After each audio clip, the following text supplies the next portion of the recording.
आज कक्षा 9वीं गंगा पुस्तक से पाठ 8 रैयदास के पद का अभ्यास देखेंगे।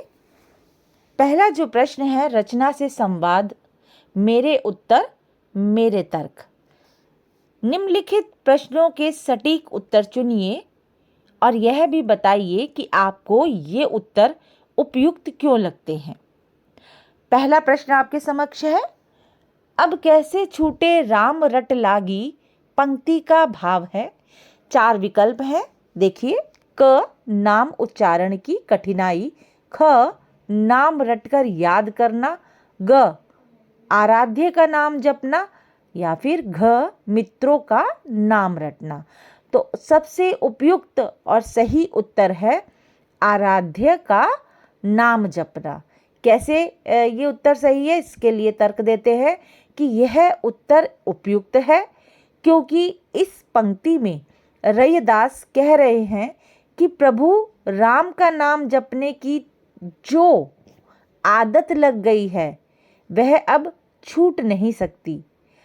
रट लागी का अर्थ यहाँ पर है, जो रट लागी शब्द दिया गया है उसका अर्थ है निरंतर नाम जपते रहना, रटते रहना, है ना, लगातार। यह भक्त की आराध्या के प्रति गहरी आसक्ति और प्रेम को दर्शाता है। मतलब जो भक्त है उसका अपने आराध्या के प्रति पूर्ण रूप से समर्पण और प्रेम दर्शाता है। ये जो पंक्ति है आपके समक्ष, तो उत्तर की पुष्टि भी हमने कर दी है।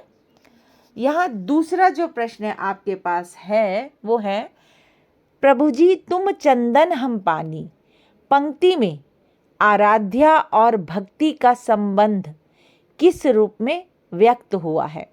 4 विकल्प यहाँ भी आपके पास है।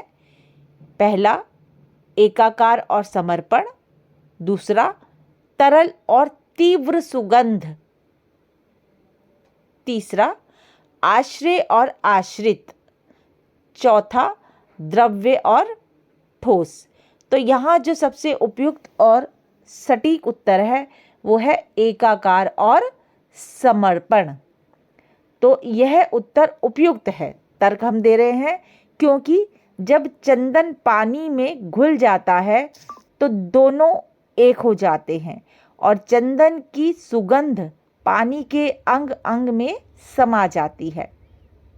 इसी प्रकार भक्त और आराध्या जब एकीकृत हो जाते हैं, जब उनका एकाकार हो जाता है और एक दूसरे में समरूप हो जाते हैं तो दोनों के बीच का अंतर समाप्त हो जाता है।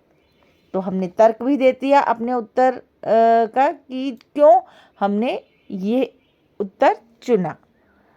तीसरा प्रश्न है, तुम दीपक हम बाती से रैयदास का क्या भाव है। इसमें भी 4 विकल्प हैं। क, दीपक और बाती का कोई मेल नहीं होता। ख, दीपक बिन बाती भी जल सकता है। ग, भक्त आराध्या से अधिक महत्वपूर्ण है। या घ, भक्त का आराध्या से मेल जीवन को आलोकित करता है। तो यहाँ जो उत्तर है हमारा सबसे उपयुक्त उत्तर है, भक्त का आराध्या से मेल जीवन को आलोकित करता है। अब यह उत्तर जो हमने चुना वो उपयुक्त क्यों है, इसके लिए हम तर्क देते हैं क्योंकि जैसे दीपक और बाती मिलकर प्रकाश उत्पन्न करते हैं वैसे ही भक्त और आराध्या के मिलने से पूरा जीवन आलोकित हो जाता है। बाती अपने को जलाकर दीपक को प्रज्वलित रखती है। यह समर्पण का भाव है जो भक्त का अपने आराध्या के प्रति है। तो आपको उत्तर के लिए तर्क भी आपने प्रस्तुत कर दिया। प्रश्न चौथा है, जो तुम तोरो राम में नाही तोरो पंक्ति में रैयदास का क्या आशय है। परोपकारी भक्ति भाव। ख, आराध्या से अटूट संबंध। ग, सांसारिक मोह, घ कर्मकांड पर बल।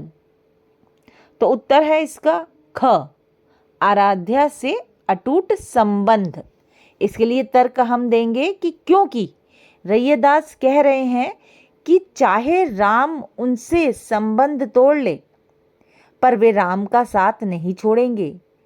यह भाव आराध्या के प्रति अटूट एकनिष्ठ प्रेम और समर्पण को दर्शाता है। भक्त इतना दृढ़ है कि वह स्वयं कभी यह नाता नहीं तोड़ेगा अपने आराध्या से। तो भक्त तो कभी नाता नहीं तोड़ेगा अपने प्रभु से। 5वां प्रश्न है, तीरथ बरत ना करूं अंदेशा। पंक्ति से आप क्या समझते हैं? इसके लिए भी 4 विकल्प दिए गए हैं। पहला है, तीर्थ और व्रत आवश्यक नहीं है। दूसरा है, तीर्थ और व्रत सब आवश्यक हैं।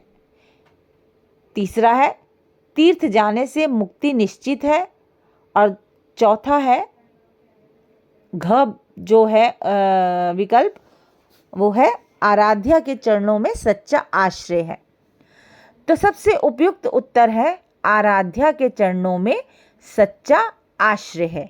अब ये उत्तर जो हमने चुना है यह क्यों सटीक है, क्यों उपयुक्त है? क्योंकि रैयदास कहते हैं कि उन्हें तीर्थ और व्रत की तो कोई चिंता ही नहीं है ना, वह उसमें विश्वास ही नहीं करते, क्योंकि उनका सच्चा आश्रय केवल प्रभु के चरण कमल है। वे अपने आराध्या के चरण कमल को प्राप्त करके उनके चरणों में ही रहना चाहते हैं। ठीक है, तो उन्हें और किसी साधन की कोई अपेक्षा है ही नहीं। आंतरिक भक्ति और आराध्या के चरणों की शरण ही उनके लिए सबसे ज़्यादा सर्वोपरि है। सबसे अधिक सर्वोपरि वही चीज़ है उनके लिए, आराध्या के साथ जुड़ना, उनके चरणों में उनका वास होना, चरणों में ही रहना। ठीक है, और किसी चीज़ से वो जुड़ना नहीं चाहते। 6ठा प्रश्न है बहुविकल्पी में, सर्वव्यापक ईश्वर की अवधारणा किस पंक्ति में व्यक्त होती है? क, जहाँ जहाँ जाओ तुम्हारी पूजा। ख, जाकी ज्योति बरे दिन राती। ग, तुम दीपक हम बाती। घ, तीरथ बरतना करही अंदेशा। सही और उपयुक्त उत्तर है जहाँ जहाँ जाओ तुम्हारी पूजा। मतलब क्या है इसका, क्या तर्क है इसके पीछे, ये क्यों सही उत्तर है हमारे लिए? क्योंकि इस पंक्ति में रैयदास कह रहे हैं कि ईश्वर हर जगह विराजमान है, जहाँ भी जाओ वहाँ उसी की पूजा होती है। यही सर्वव्यापकता है और यही भाव उनके अंतर है, या इस पंक्ति में आपको दिखाई दे रहा है कि ईश्वर सर्वव्यापक है, वो हर जगह है, उसका अस्तित्व सब जगह विद्यमान है।